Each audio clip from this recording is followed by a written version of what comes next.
కార్తీక మాసంలో వచ్చే సోమవారాలకు ఒక ప్రత్యేకత ఉంది. సోమవారానికి చంద్రుడు అధిపతి. దేవతల్లో ప్రథముడైన అగ్ని నక్షత్రాల్లో మొదటిదైన కృతికకు అధిపతిగా ఉండడం, చంద్రుడు పూర్ణుడై ఈ నక్షత్రం మీద ఉండడం చేత ఈ మాసంలోని సోమవారాలకు విశిష్టత ఉందని పండితులు పేర్కొంటున్నారు. కాబట్టి చంద్రుని వారమైన కార్తీక సోమవారం శివునికి ఎంతో ప్రీతికరమైందని వారు చెబుతున్నారు. ఈ వారంలో ముత్తైదువులు భక్తి శ్రద్ధలతో శివుణ్ణి కొలిస్తే మాంగళ్య భాగ్యం చేకూరుతుందని విశ్వాసం. ఇంకా చెప్పాలంటే ఈ సోమవారాల్లో శైవ భక్తులు నిష్ఠ నియమాలతో శివుణ్ణి ఆరాధిస్తారు. సోమవారం సూర్యోదయానికి పూర్వమే బ్రహ్మముహూర్తమున స్నానమాచరించి హరహర శంభు అంటూ శివుణ్ణి స్తుతిస్తే పాపాల నుంచి విముక్తి లభించడంతో పాటు అష్టైశ్వర్యాలు కలుగుతాయట. ఇక ఈ మాసమంతా ఉపవాసం ఉండి శివుణ్ణి కొలిస్తే కైలాసవాసం సిద్ధిస్తుందని శాస్త్రోక్తం. సోమవారం ఉదయం స్నానాది కార్యక్రమాలు పూర్తి చేసుకుని పొడిబట్టలు ధరించి మొదటగా దీపారాధన చేయాలి. అనంతరం శివునికి రుద్రాభిషేకం చేయించి శివవ్రత నియమాలను పాటించాలి.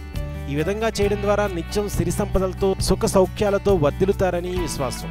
ఈ మాస ప్రారంభం నుంచి సూర్యోదయానికి ముందే లేచి స్నానమాచరించి స్త్రీలు నదులలో కోనేట్లలో దీపాలు వదులుతారు. కార్తీక మాసంలో దీపాన్ని దానం చేస్తే మాంగళ్య బలం, కీర్తి, సౌభాగ్యాలు కలుగుతాయని నమ్మకం. ఇలా సోమవారాల్లో మాత్రమే కాకుండా కార్తీక మాసమంతా నిత్య దీపారాధనతో శివుణ్ణి ప్రార్థిస్తే సకల సంపదలు చేకూరుతాయని పండితులు అంటున్నారు.